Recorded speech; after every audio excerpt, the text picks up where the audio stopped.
සුබ උදෑසනක් සෑම කෙනෙකුට. අද දවසේ දෙවියන් වහන්සේගේ වචනය වෙතට අපි අවධානය යොමු කරන පිණිස යාඥාවෙන් අපි සූදානම් වෙමු. ස්වර්ගයේ වැඩ සිටින ජීවමාන දෙවියන් වහන්සේ යේසුස් ක්‍රිස්තුස් වහන්සේගේ නාමයෙන් දැන් අපි ඔබ වෙතට එනවා. අපේ ආශාව වහන්සේගේ හඬ අසන්නට, ඔබගේ කැමැත්ත දැනගන්නට, ඒට කීකරු වෙන්නට, ඒ අනුව ජීවත් වෙන්නටයි.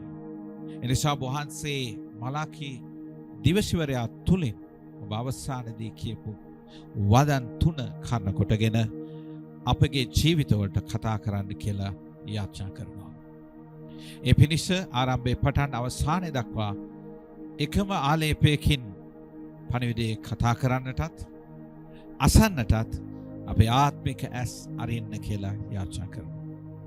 සංවේදී දෙනතක් එවැගේම ස්වාමීන් වහන්සේ අපට දුන මැනව දේශවන් දුන මැනව ස්වාමීන් වහන්සේ ලියවිල්ලේ තිබෙන ආශ්චර්යමත් දේ දකින්න පිණිස ඇස්වලත් ඒ පණිවිඩය ඇසෙන විට ස්වාමීන් වහන්සේ කන් අතරත් ඔබගේ හස්තයේ තැබුව මැනව හදවත විවෘත කර මැනව දැන් සුදාත්මණයට බාධා කරන මේ ලෝකයේ දෙවියාගේ බලය මා යේසුස් වහන්සේගේ නාමයෙන් බැඳ සුදාත්මයන් ඔබට බාර වෙනවා යේසුස් වහන්සේගේ නාමයෙන් ආමේන්.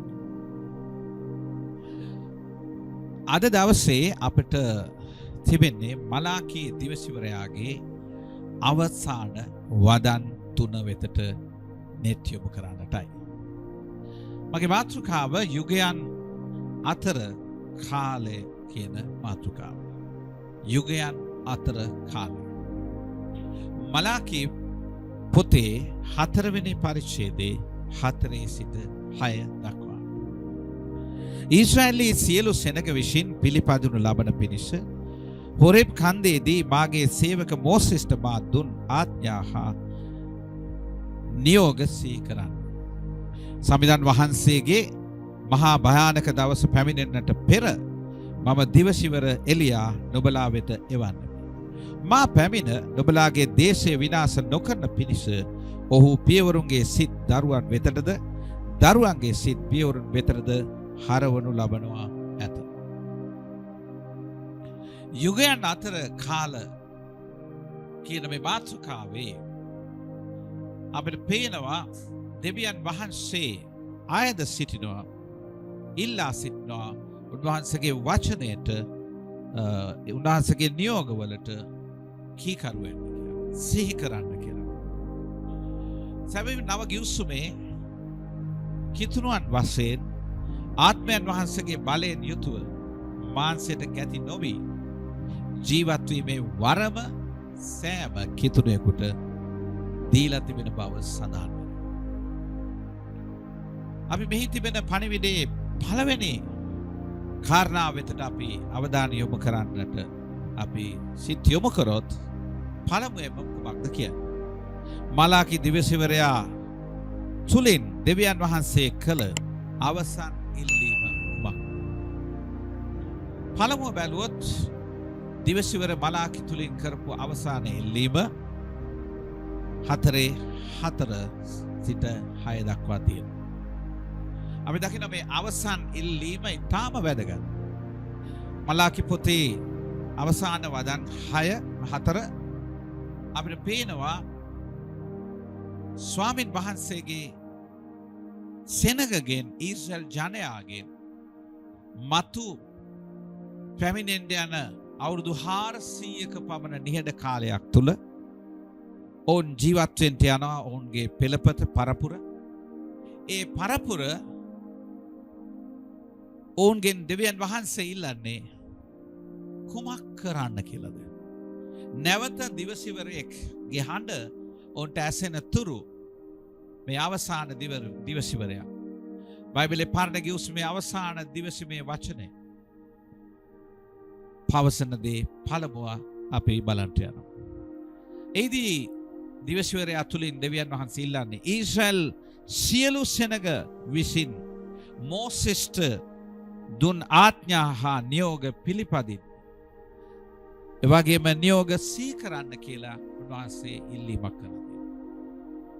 මන්ද අපිට දිවසිවරු නැති වේවි. අපිට දේවස්ථානවල රැස් වෙන්න බැරි වෙයි. විවිධාකාර බොරු දිවසූරු පැමිණේවි. නමුත් ඔබට මට ඉතාම වැදගත් වෙන්නේ දේව වචනය. අපිට පේනවා එපීස සභාව බාර දීලා එන විට වගේම බොහෝ සභා දේවදාසයන් බාර දීලා එන විට පවසා සිටියේ කුමක්? දෙවියන් වහන්සේගේ වචනයටත් යේසුස් වහන්සේගේ ලේටත් ඒ සෙනඟ කැප කළා. ක්‍රිස්තුස් වහන්සේ යොහන් 17 උත්තම පූජක යාත්නාවෙත් කීවේ ඔබගේ වචනය නැමැති සත්‍යතාවය තුල ඔවුන් ගොඩනගන්න කියලා. එනිසා පහව නොවන වචනය ඊශ්‍රායෙල් ජනයා ඒ නියෝගයේ ආඥා දිගටම පවත්වන්න කියා ස්වාමීන් වහන්සේ ඉල්ලීමක් කරනවා. ඒවාට කීකරු වෙන්න, ඒවා ක්‍රියාවේ යොදන්න කියලා ඉල්ලීමක් කරනවා. අපි දන්නවා නව කිව්සුමේ ඉන්න ඔබ මා යේසුස් ක්‍රිස්තුස් වහන්සේ කරන කොටගෙන සුද්ධාත්මයන් වහන්සේ මගින් එම කාර්ය ක්‍රිස්තුස් වහන්සේගේ දරුවන් වන ඔබ මා හට දැන් ඉටු කරන්න පුළුවන්. මන්ද රෝම 8:4-5 මෙසේ කියන. උන්වහන්සේ එසේ කළේ මාංශයට අනුව නොව ආත්මයන් වහන්සේ අනුව හැසිරෙන අප තුළ නීතියේ නියමයන් ඉටුවන පිණිසයි. දෙවියන් වහන්සේගේ වචනේ කියනවා ආත්මයන් අනුව හැසිරෙන ඔබ මා තුළින් නීතියේ නියමයන් ඉටු කරන පිණිස.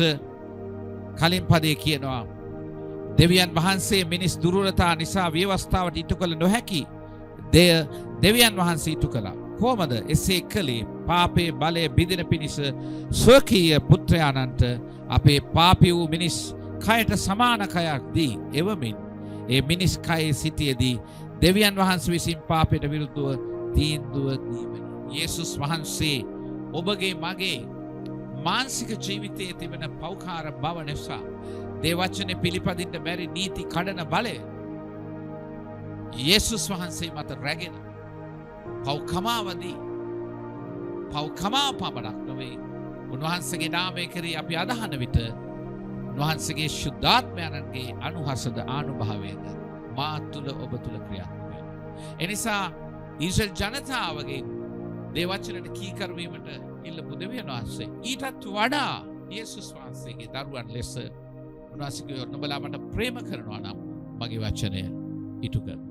දැන් ඔබට මතකද මලාකී පොතේ 1 වෙනි පරිච්ඡේදයේ නුඹලා මට ප්‍රේම නොකරන නිසායි මේ සියල්ල කරන්නේ. දැන් ඇසේ ඔවුන්ගෙන් ප්‍රේම ඉල්ලුවේ ඔවුන්ට උන්වහන්සේ ප්‍රේම කර තිබෙන නිසා. අපි දෙවියන් වහන්සේගේ වචන කියන එක යහන් පොතේ 3 වෙනි පරිච්ඡේදයේ 4 වෙනි පරිච්ඡේදයේ කතා කරන මේ පරිච්ඡේද දෙකේම අපි ප්‍රේම කළ යුත්තේ උන්වහන්සේ අපිට කලින් ප්‍රේම කළ නිසායි. මොකද්ද දෙවියන් වහන්සේගේ ප්‍රේමය? මොකද්ද සැබෑ ප්‍රේමය? යේසුස් ක්‍රිස්තුස් වහන්සේ ඔබ මා උදෙසා ජීවිතේ පූජා කරන පිණිස දෙවියන් වහන්සේ උන්වහන්සේව එවනු ලැබුවා. ඒ තමයි නියම ප්‍රේමය. සහෝදරයා සහෝදරිය. එනිසා ආත්මයන් වහන්සේ අනුව හැසිරෙන අප තුළ නීතියේ නියමයන් ඉටු වෙනවා කියලා ඉටු කිරීමේ හැකියාව තිබෙන බව සඳහන් වෙනවා. ක්‍රිස්තුස් වහන්සේගේ මිනිස් කයේ උන්වහන්සේ ඉන්න කාලෙදී දෙවියන් වහන්සේ පාපයට විරුද්ධව තීන්දුව දීලා ඔබ මා වචනය තුළ ජීවත් වෙන කීකරු වෙන ඒවා ඉටු කරන මිනිසෙක් වීමට අවශ්‍ය සම්පූර්ණ නිදහස උන්වහන්සේ දීලා තියෙනවා. දිවචිවරයා තුළින් දෙවියන් වහන්සේ පවසපු ඊළඟ කාරණාව මොකක්ද? අපිට පේනවා එහිදී සඳහන් කරනවා 5 සහ 6 සමිඳුන් වහන්සේගේ මහා භයානක දවස පැමිණෙන්නට පෙර මම දිවසිවර එලියා නුඹලා වෙත එවන්න. මා පැමිණ නුඹලාගේ දේශේ විනාශ නොකරන පිණිස ඔහු දිවසිවරුන්ගේ සිත් දරුවන් වෙතටද දරුවන්ගේ සිත් දිවසිවරුන් වෙත පියවරුන් වෙතටද හරවනු ලබනවා ඇත. මා පැමිණ නුඹලාගේ දේශේ විනාශ නොකරන පිණිස ඔහු පියවරුන්ගේ සිත් දරුවන් වෙතටද දරුවන්ගේ සිත් පියවරුන් වෙතටද හරවනු ලබනවා ඇත. ප්‍රිය සහෝදරයා සහෝදරිය, මේ පදවල කියන විදිහට එක්තරා කෙනෙක් පැමිණෙන්නට යනවා. ඒ එලියා පැමිණෙන්නට ඕන ඒ ස්වාමීන් වහන්සේගේ මහා භයානක දවස පැමිණෙන්නට පෙර එලියා එනවා නම් එන්න ඕන ස්වාමීන් වහන්සේගේ මහා භයානක දවස පැමිණෙන්නට පෙර. අපිට පේනවා එලියාගේ ආත්මික ආලේපය ඇතුව කෙනෙක් පැමිණෙනවා. ඒ පුජ්‍යලයා කවුද කියලා ලූක් සුභාරංචි පළවෙනි පරිච්ඡේදයේ 17 වෙනි පදේ සඳහන් කරනවා. අපිට පේනවා දේව දූතයා කතා කරලා කියනවා 17 වෙනි පදේ. ඔහු මව්පියන් හා දරුවන් සමගි කරවන පිණිසද නොදෙමුණු ජනයන් දමිතුන්ගේ ප්‍රඥාවට හරවන පිණිසද සැදී පැහැදී සිටින සෙනගක් ස්වාමීන් වහන්සේට සූදානම් කර දෙන පිණිසද එලියාගේ ආත්මානුභාවයෙන් හා බලයෙන් උන්වහන්සේට පෙරටුව යන්නේ. මේ සඳහන් කරන විදිහට මලාකි 3:1 ලූක් 1:17 සඳහන් කරන විදිහට එලියාගේ ආත්මික ආලේපය ඇතිව පැමිණෙන්නට නියමිතයි කියන්නේ.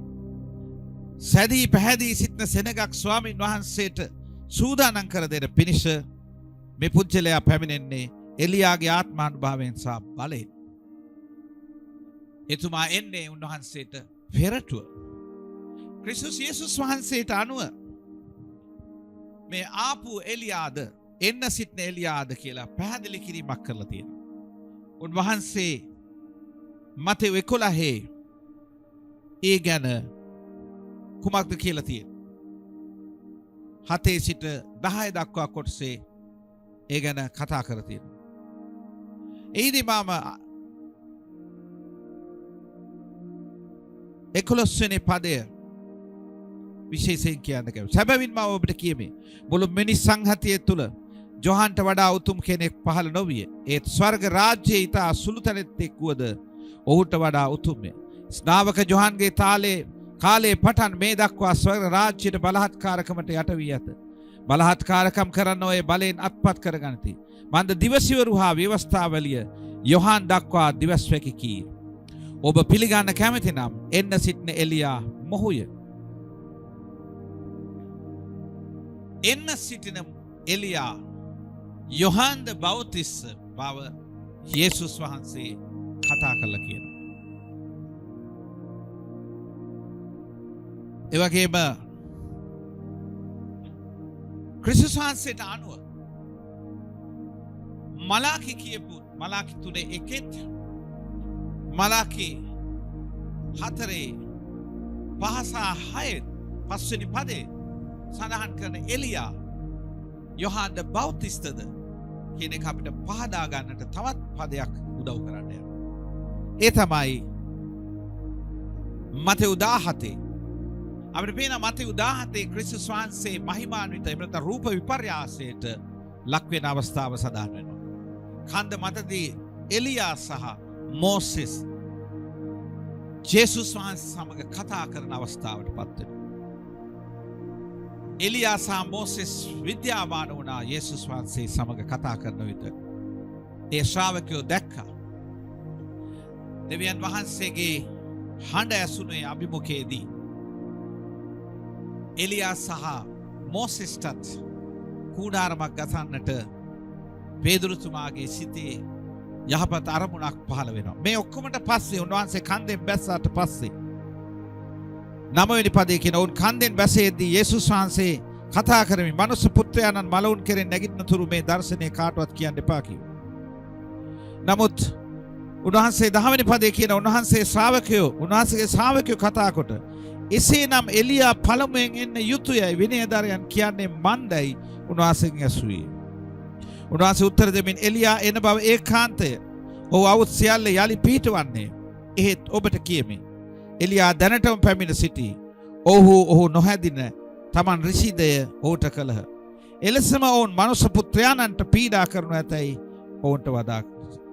උන්වහන්සේ එක විදිහකින් කියනවා උන්වහන්සේ ශ්‍රාවකයන්ට කියනවා එලියා එන බව ඒකාන්තයි. ඔහු අවුත් සියල්ල යලි පිහිටවනවා. ඒකත් හරි. නමුත් උන්වහන්සේ කියන ඔබට කියමි එලියා දැනටම පැමිණ සිටී. ඔහු හඳුනාගත්තේ නැහැ. යේසුස් වහන්සේට අනුව එලියා ඇවිල්ලා ඉවරයි.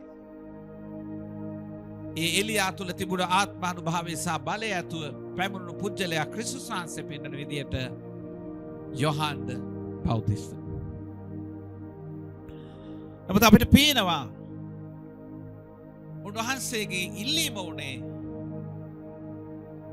මඟ පිළියෙල කරන්නෙක් ලෙස උන්වහන්සේගේ පෙරටුව එන තැනැත්තා එලියා. ඒ විතරක් නෙවෙයි අපිට පේනවා උන්වහන්සේගේ පැමිණීමට මිනිස්යන්ව සූදානම් කරන බව ඔබට මට බයිබලයේ කියවනකොට පේනවා.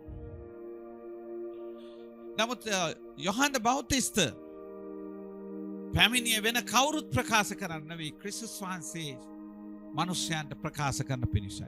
ඒ වගේම සැදී පැහැදී ඇති පිරිසක් බොරු ගුරුවරු ව්‍යාජ මිනිස්යන්ගේ ඉගැන්වීමට ලක් වෙලා හිටපු පරිසයුරු සද්දිසියුරු සහ ලියන්නන්ගේ ඉගෙන ගනිමින් ලියවිල්ල වරද්දවා තේරුම් ගත්ත පිරිසක් එක්ක යොහාන් කතා කරේ. යොහාන් අන්‍ය ආගමිකයන් සමග ගැටුම් ඇති කර ගන්නට නෙවෙයි ගියේ. එතුමා යකදුරන් කට්ටනියන් සමග හැප්පුණේ නැහැ. එතුමා අහසින් ගිනි බැස්සුවේ නැහැ. එලියා මෙන් අල්තාරයක තියලා සතුන් පූජා කළේ නැහැ. යාගෝම පෙන්නලා සැබෑ දෙවියෝ කවුද කියලා ඔප්පු කරන්න ගියේ නැහැ. නමුත් යොහාන් බෞතිස්ත මිනිස්සුන්ව දේව රාජ්‍යයට සූදානම් කිරීමක් පමණයි කරේ.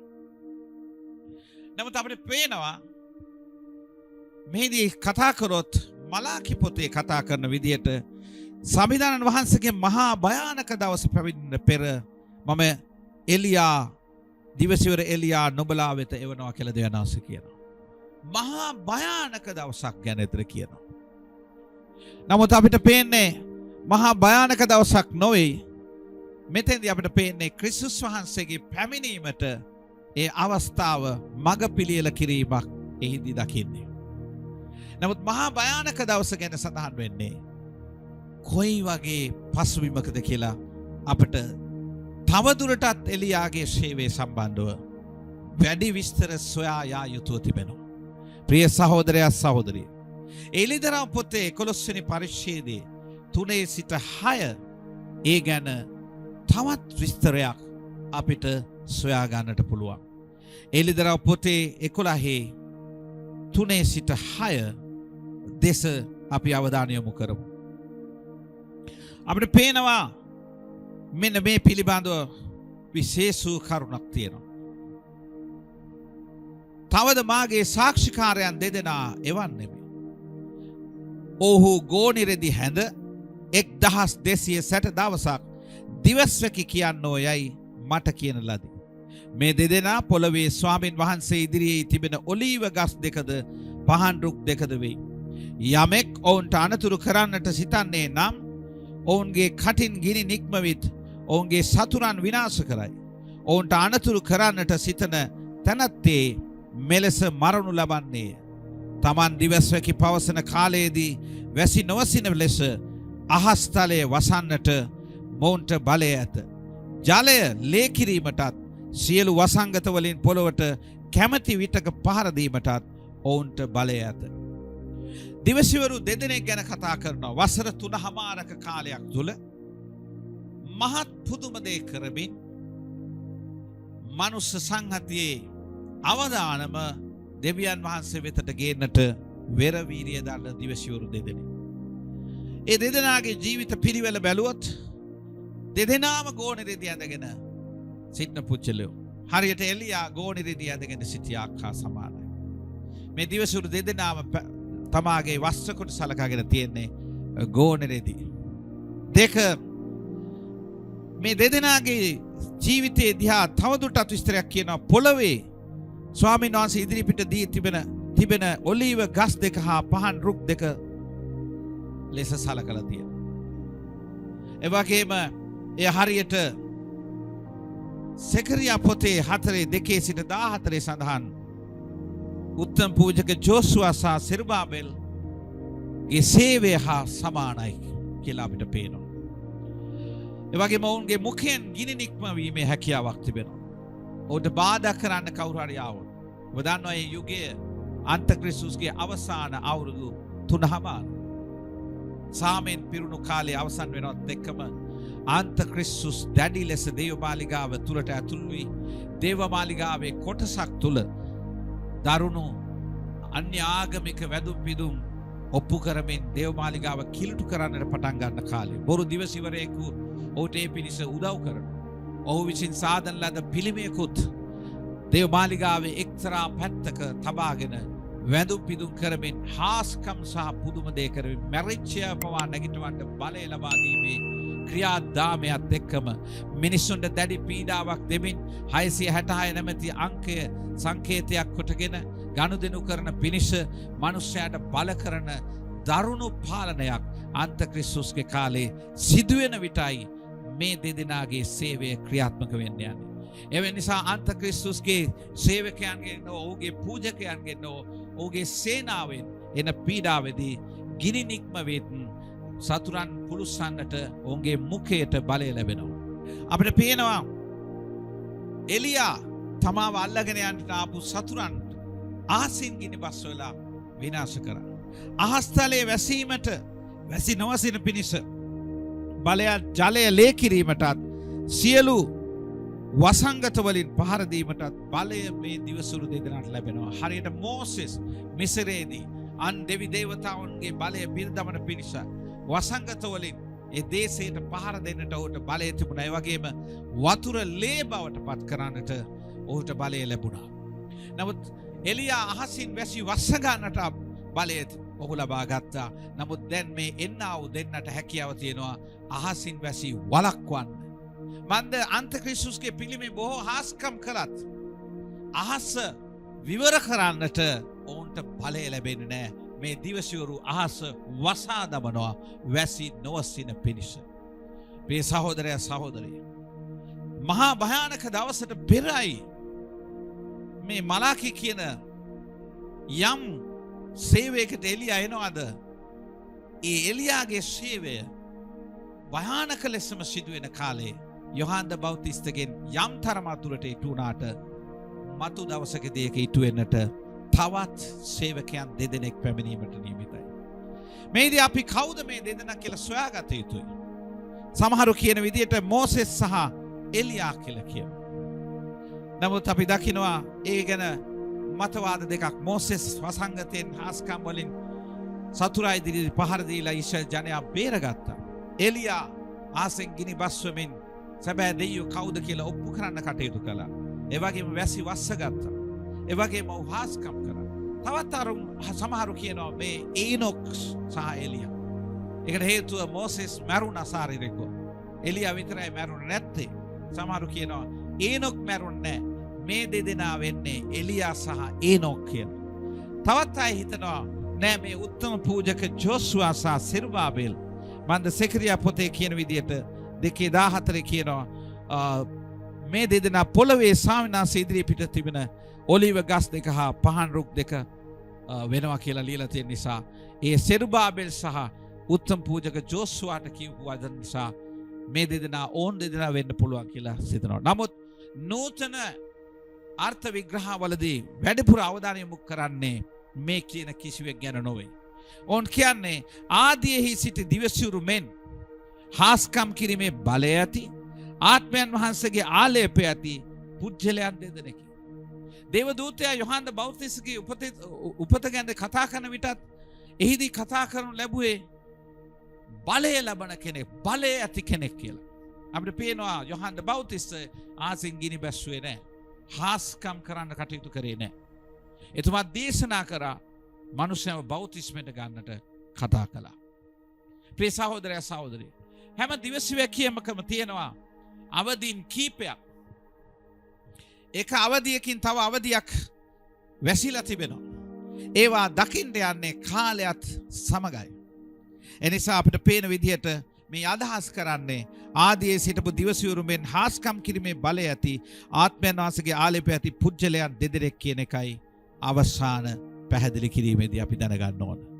ප්‍රිය සහෝදරයා සහෝදරේ, පරණගුස්මේ දිවසිවරු මලාකිගේ අවසාන කාලෙත් අන්තක්‍රිස්තුස්ගේ අවසාන භාගයත් අතර යුගයන් වලදී දෙවියන් වහන්සේ තමන්ගේ සිරගෙන් ඉල්ලන්නේ දෙවියන් වහන්සේගේ වචනට කීකරු වීම නම් ඒ පිළිපැදීම නම් අපි තවදුරටත් මේ ගැන වැඩිදුර අවධානය යොමු කළ යුතුයි. දෙවෙනි ප්‍රධාන කාරණාව දිවසිවරයන්ගේ සේවය මගින් සිදුවෙන බලපෑම කුමක්ද? මේ දෙදෙනාගේ සේවයෙන් ඇතිවෙන්න යන බලපෑම කුමක්ද? අපිට පේනවා ඔවුන් යොහාන බෞතිස්ත ගැන කියන්නේ මග පිළියෙල කරන්නා ලෙසයි.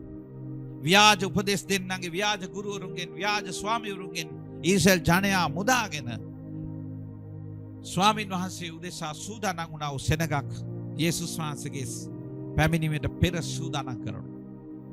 යොහාන් බෞතිස්ත තමාගේ ශ්‍රාවකත්වයට සාදාගත්ත ගෝලයන් වැඩි දෙනෙක් යේසුස් වහන්සේගේ අනුගාමිකයන් බවට හැරෙන හැටි අපි දකිනවා. කෙසේ නමුත් දෙවෙනි සිද්ධියේදී බැලුවොත් දේශය විනාශ කරන පිරිස ස්වාමීන් වහන්සේගේ දවසේදී දෙවියන් වහන්සේගේ හස්තය ක්‍රියාත්මක වෙන්න පෙර මලාකි කියනවා එලියා එනවා. ඔබ දන්නවා මුළු ලෝකෙම මුලා වෙමින් තිබෙනවා අන්තක්‍රිස්තුස්ගේ අවසාන භාගය වෙනට. ඒ මුලා වීමේ ප්‍රබලමතාවය බැලුවොත් ස්වාමීන් වහන්සේ අදහන අයට දරුණු පීඩාවක් දෙමින් තිබෙනවා. ඒ විතරක් නොවේ මේ දෙදෙනාගේ සේවය කුමක් උදෙසාද?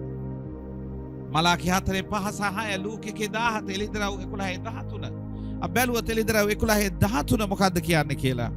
ඒ ඊට වැදගත් දෙයක් කියනවා. ඒ ඇසිල්ලෙහිම මහා භූමිකම්පාවක් ඇති විය. නුවරෙන් 10 කොටසක් බිඳ වැටිනි. භූමිකම්පාවේ මිනිස්සු 7,000ක් මළහ. ඉතිරි වී සිටි අය බියෙන් ඇලලී ස්වර්ගයේ දෙවියන් වහන්සේට ගෞරවය පිරුණැමුවා කියලා කියනවා. අපිට පේන විදියට මිනිස්යන් මේ දෙදෙනාගේ සේවය අවසන් වෙනවත් සමගම මිනිස්යන් ඉතිරි වී සිටු මිනිස්සු බියෙන් ඇලලී ස්වර්ගයේ දෙවියන් වහන්සේට ගෞරව පිරිනමනවා. ඔබට මතකද මලාකි පොතේ 3 වෙනි පරිච්ඡේදයේ එක්තරා දෙයක් ස්වාමීන් වහන්සේ අපිට ගිය සතියේ ඉස්සෙල්ලා සතියේ කියලා දුන්නා. උන්වහන්සේ ඉල්ලන්නේ මොකක්ද කියලා කිව්වා. ස්වාමීන් වහන්සේ කියමින් සිටියේ ගරුබිය දක්වන මිනිසයන් උන්වහන්සේට අවශ්‍යයි. උන්වහන්සේගේ වචනයට ගරු කරන මිනිස්සු අවශ්‍යයි. මෙතෙන්දී අපිට පේනවා මේ දෙදෙනාගේ සේවය අවසන් වෙනවත් සමගම මිනිසයන් අතර එකල ඉන්න මිනිසයන් අතර ස්වාමීන් වහන්සේ කෙරෙහි ගරුබිය ඇතිවීමකුත් උන්වහන්සේට ගෞරව පිරිනැමීමකුත් සිදු වෙනවා. ප්‍රිය සහෝදරයා සහෝදරිය අපිට පේනවා එළිදරව් 9 වෙනි පරිච්ඡේදයේ 20 වෙනි පදයේ දිහා බැලුවොත් පුදුමාකාර වසංගත විපත්ති කොයිතරම් අන්තක්‍රිස්තුස්ගේ කාලෙදී විනිශ්චය ලෙස මුද්‍රා කඩන්න පාත්‍ර හෙලන්න මිනිසයන් මේ යන්න ඒ සියලු දඬුවම් උන්වහන්සේ එවන්න ඉඩ දෙන්නේ ක්‍රියා කරන්නේ මිනිසයන් තමුන් කරපු ක්‍රියාවල් වලින් හැරීමකට ගේන්න අත්හැරීමකට ගේන්න පසුතැවීමකට ගේන්න කොයි යුගයේද අන්තක්‍රිස්තුස් ඉන්න කාලේ පවා මිනිසයන් හැරීමකට ගේන්න වසංගත විපත්ති දුර්භික්ෂයන් යුද්ධ මේවා එන්න උන්වහන්සේ නියම කර තිබෙනවා. ඒකට හේතුව මිනිස්සු හරව ගන්න.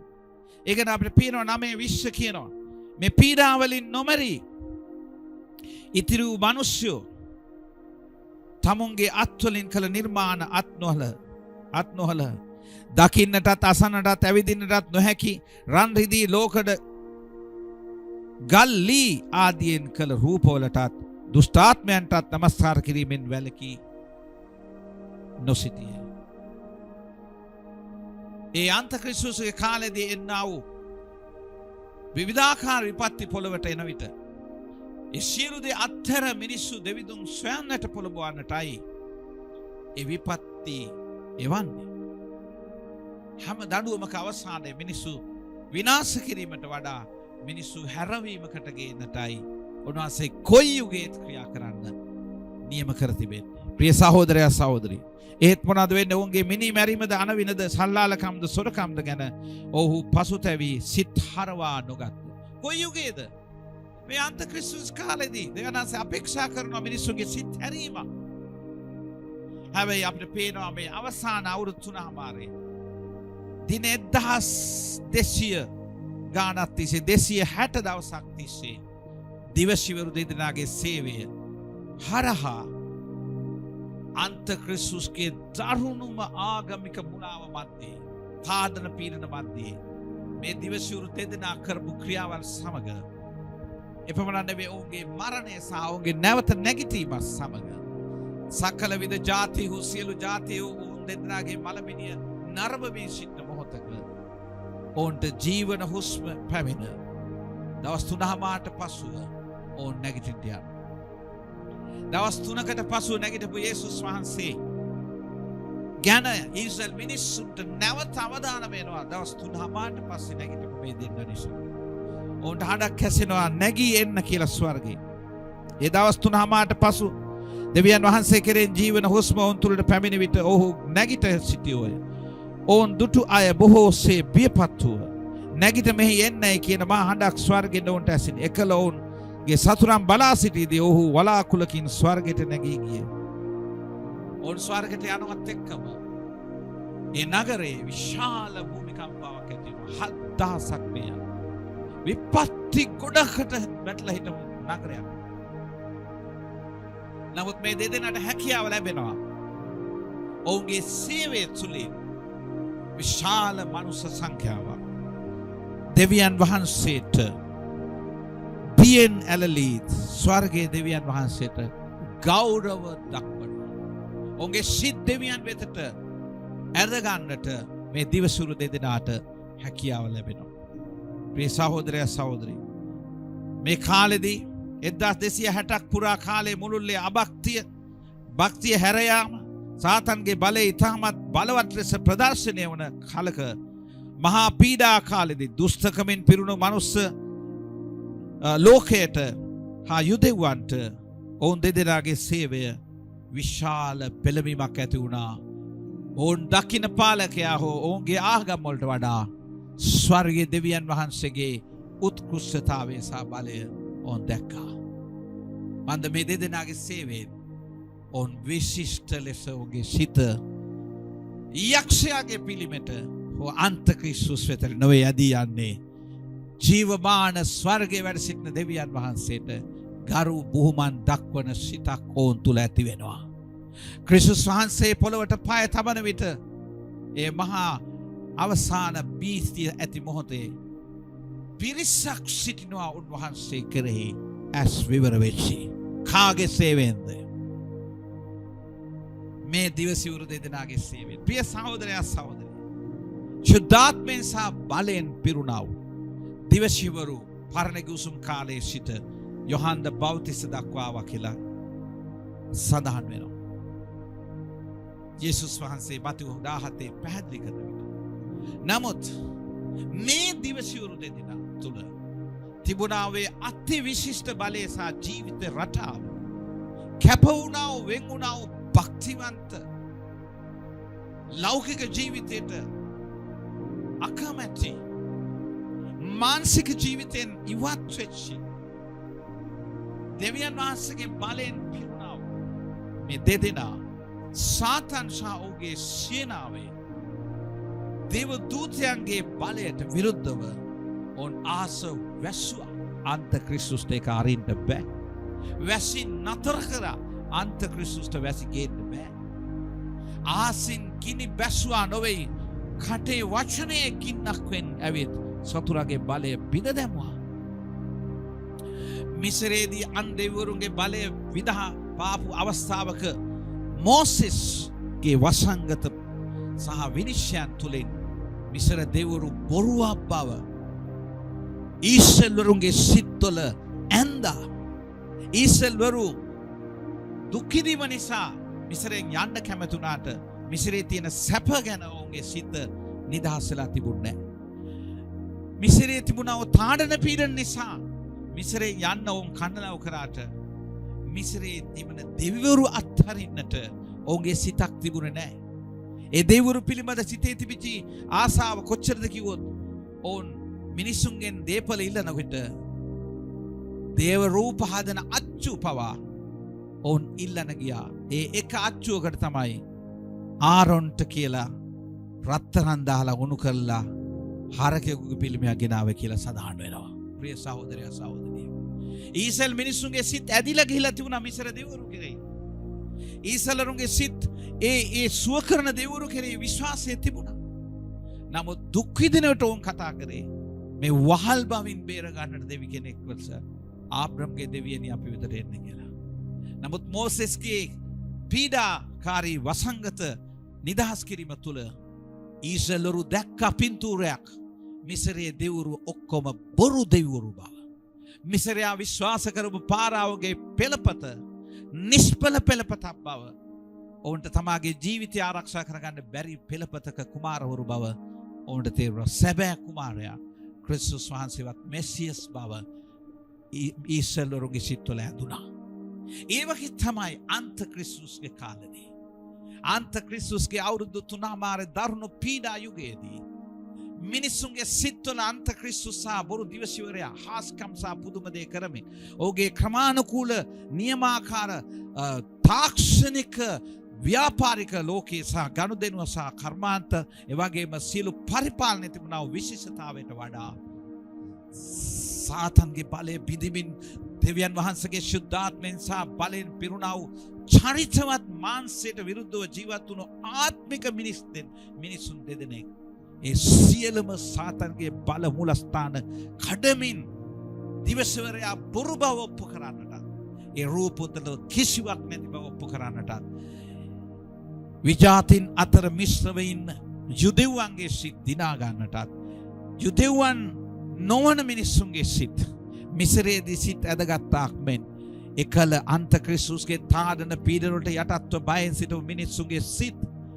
ඔව් ජීවත්ව ඉඳිද්දිම අන්ත ක්‍රිස්තුස් ජීවත්ව ඉඳිද්දිම ඔවුන්ගේ සිත් ජීවමාන දෙවියන් වහන්සේ වෙතට ගරුබිය දක්වන තත්ත්වයට ගේන්න මේ දෙදෙනාගේ සේවය ක්‍රියාත්මක වුණා. දැන් ඔබට පේනවාද මලාකි කිව්වේ එක්තරා කාලයකදී එලියා එනවා කියලා කිව්වේ එක විදියකින් යොහන්ද බෞතිස්තගේ සේවයෙන් ක්‍රිස්තුස් වහන්සේට මඟ පිළියෙල කරන පිණිසත් සැදී පැහැදී ඇති මිනිස්සු ටිකක් උන්වහන්සේ පිළිගන්නට ලෑස්ති කරා. නමුත් ඔහු හාස්කම් සහ පුදුම දේ කරමින් අහසින් ගිනි බස්වල මොනවත් කරන්න ගියේ නැහැ. නමුත් උන්වහන්සේගේ වචනයකින් ඉදිරියේදී යේසුස් වහන්සේ කිව්වා එලියා ආවා. නමුත් එලියාගේම ආලේපේ ඇති එලියාගේම බලය හා සමාන බලයක් ඇති දිවසිවරු දෙදෙනෙක් පහළ වෙන්න යනවා අනාගතයේදී. ප්‍රිය සහෝදරයෝ සහෝදරී, ඇයි මේ ගොඩක් දේශිකයෝ මේ අන්ත ක්‍රිස්තුස්ගේ පීඩා කාලය ගැන එච්චර බොහෝ දේවල් කියන්නේ? නමුත් ඒ කාලෙදිත් අන්ත ක්‍රිස්තුස්ට මිහිපිට තමා දෙවියා කියලා ඔප්පු කරන්නට බැරි විදියට දෙවියන් වහන්සේගේ ආලේපල දෙදෙනෙකුට බලය ලැබෙනවා. ඇයි අපි ඔයාගේ දේවල් මිනිස්සුන්ට වේදනා දෙන දේශනා කරන්නේ? උන්වහන්සේ ආරම්භෙත් උන්වහන්සේ මැදත් උන්වහන්සේ අවසානයේ ක්‍රිස්තුස් වහන්සේ ස්වාමීන් වහන්සේ. උන්වහන්සේ ආරම්භයේ උන්වහන්සේ අවසානයත් උන්වහන්සේ පටන් ගන්න උන්වහන්සේ අවසාන අල්පසා ඔමේගා. එනිසා මේ බයිබලයේ තියෙන දේ කියලා දෙමු නිවැරදිව. අනවශ්‍ය දෙයක් මිනිසුන්ට ඇති කරන්න උත්සාහ නොකර 666 ගහගත්ත කාලේ ගැනයි කතා කරන්නේ. ඒ කාලෙදී මේ මිනිස්සුන්ට පීඩා කරන්න සෑම අතකින්ම කටයුතු කරන මොහොතකයි මේ සිද්ධි වෙන්නේ. නමුත් ස්වාමීන් වහන්සේ පැහැදිලිව කියනවා මේ යුගවලදී ස්වාමීන් වහන්සේගේ මහිමය ඉතාම බලවත් ලෙස ක්‍රියා කරන්න යනවා. නිසා ප්‍රිය සහෝදරයා සහෝදරිය, එලියාගේ ක්‍රියාව මිනිසුන් දෙවිදුන් වෙතට හරවන එක නම් යොහන්ද බෞතිස්තු හෝ දිවසිවරු දෙදෙනාගේ උත්සාහය පසුබට වෙච්ච මිනිස්සු දෙවිදුන් වෙතට ගේන්න නම් මුලාවට ලක් වෙච්ච ඊශ්වරවරු මිස්රයේදී ස්වාමීන් වහන්සේ වෙතට ඇදගෙන ඒම නම් මගේ සහෝදරයා සහෝදරිය, අපි මේ කාල වකවානු සියල්ලේදී ජීවත් වෙන අය ලෙස ආත්මයන් වහන්සේගෙන් පිරීලා සේවය කරන අය ලෙස විවස්සාවේ තිබෙන අනපනත් ආත්මයන් වහන්සේ කරුණු කරගෙන ඉටු කිරීමේ හැකියාව ඇති ආත්මික මිනිසු ලෙස අපේ සේවය විය යුත්තේ වචනය පිළිපැදමින් ඒවා ක්‍රියාවට දවමින් සුභාෂ්ණ ලෝකෙට දේශනා කරමින් සියලු ජාතීන් ගෝලත්වයට ගෙනන මේ සභායුගයේදී ක්‍රියා කිරීමයි. දැන් අපි අදාළ කරගන්නට යනවා. අතරමැදි කාලවල සිටින ඔබත් මමත් මලාකීගේ කාලය ඉවරලා බොහෝම දුර ගිහිල්ලා යෝහන් ද බෞතිස්තගේ සේවෙත් නිම වෙලා දැන් සභායුගය අපි මතුවට එන්න යන්නේ සභාව ඔසවා ගැනීම සහ අන්ත ක්‍රිස්තුස්ගේ යුගය.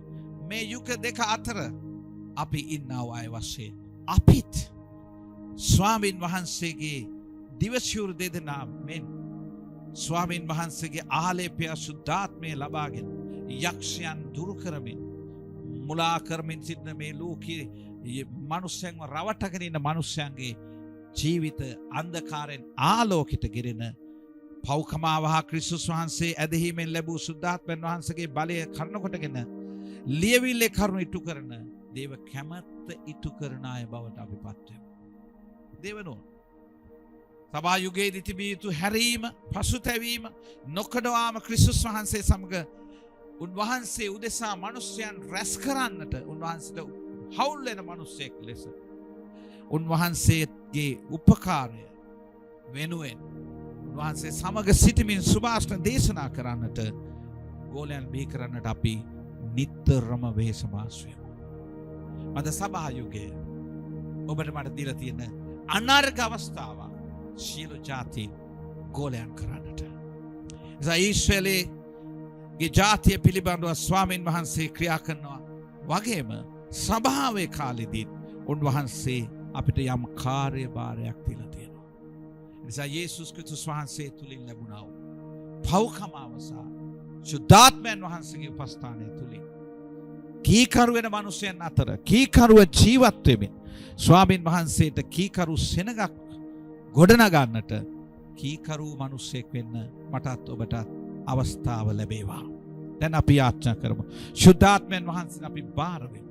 උන්වහන්සේගේ මහිමේ සහ තේජසට උන්වහන්සේගේ මහිමේ සහ තේජසට අපි ලං වෙමු. එනිසා අපි දැන් යාඥා කරමු ස්වාමීන් වහන්සේට ස්වාමිනී ඔබ වහන්සේ මගෙන් බලාපොරොත්තු වෙන්නේ කුමක්ද? මම ලෑස්ති වචනයට කීකරු වෙන්න. ඒවා සිහි කරන්න. ඒ අනුව ජීවත් වෙන්න. උන්වහන්සේ කිව්වා මට ස්වාමිනී ස්වාමිනී කිව්වට වැඩක් නැහැ. මා කියන දේ කරන්නේ නැත්නම්. මලාකීගේ අවසාන ඉල්ලීම. උඹලා මට ප්‍රේම කරනවා. කෝබට පූජා ගේන්නේ. කෝනුඹලාගේ සේවය. කෝනුඹලාගේ දේශනා කිරීම. කෝනුඹලා මිනිසුන් නිවැරදි කරන. කෝනුඹලා මිශ්‍ර විවාහ පවත්වන හේතු මොකක්ද? ඇයි දික්කසාද වෙන්නේ? ඇයි දික්කසාදයට ආසාව වෙන්නේ? ඇයි නුඹලාගේ නිෂ්ඵල වචන කතා කරන්නේ? ගරුබියක් නැති වචන මන කතා කරන්නේ? කෝ හරි ගාන දසෙක් කොටස. කෝ පාඬුර. කෝ ප්‍රථම ඵලය. නෝ දැන් උන්වහන්සේ අවසාන දිල්ල.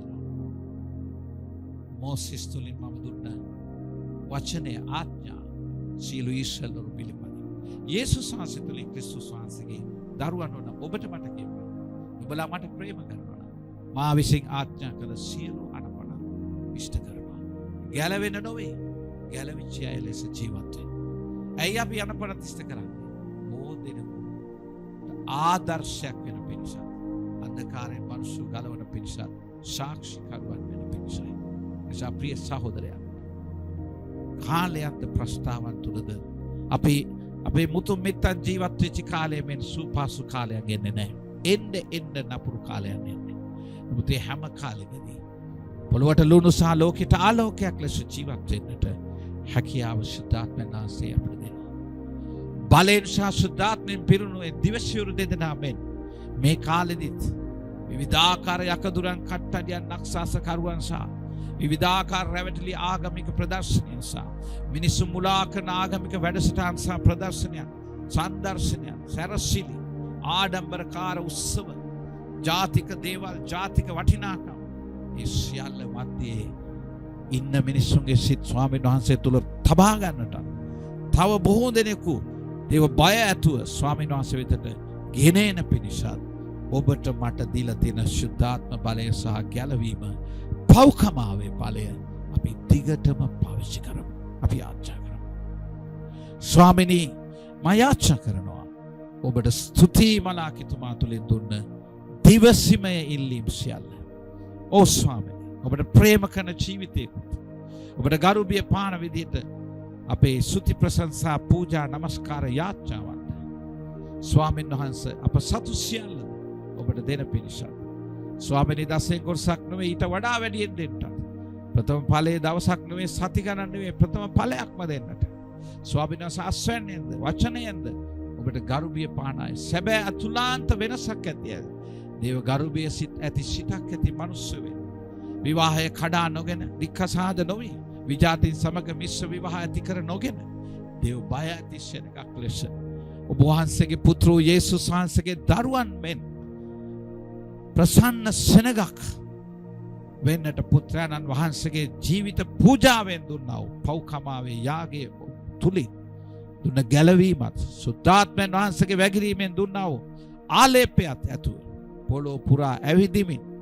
ආලේපලත් පහන් රුක් මෙන් ඒ ඔලිව තෛලය ඇති මිනිසයන් මෙන් පහනට බද්ධ වුණා වූ තෙල් මෙන් ගිනි දැල්ලෙන් ආලෝකමත් වුණා වූ බලයෙන් යුක්තව යක්ෂයන් දුරු කරමින් රෝගීන් සුව කරමින් මිනිසයන් මුදා ගනිමින් මුලා කරන මායා කර්මකාරයන්ගේ රැවටිලිකාර දේවල් වලට විරුද්ධව යාඥා කරමින් මිනිසුන් නිදහස් කර ගන්නට වහන්සේගේ ආලේපය අපට දුන්න බෑ.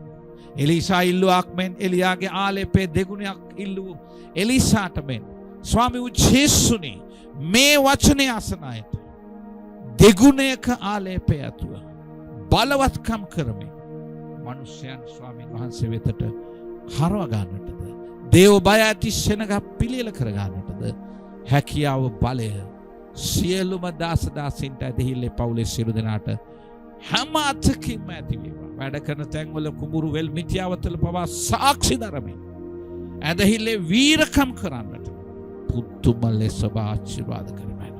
කිසි හිගයක් වෙන්න දෙන්න එපා. කිසි අඩුපාඩුවක් ඇති වෙන්න දෙන්න එපා. සියලු අවශ්‍යතා සම්පූර්ණ කරන්න. මම ඔබගේ නාමයෙන් යාඥා කරන අයට සියලු යස ඉසුරෙන් ආශිර්වාද කරන්නට බලය ඇති යේසු වහන්සේට මේ සියල්ල බාරයි. ජේසුස් වහන්සේගේ නාමයෙන්. ආමෙන්.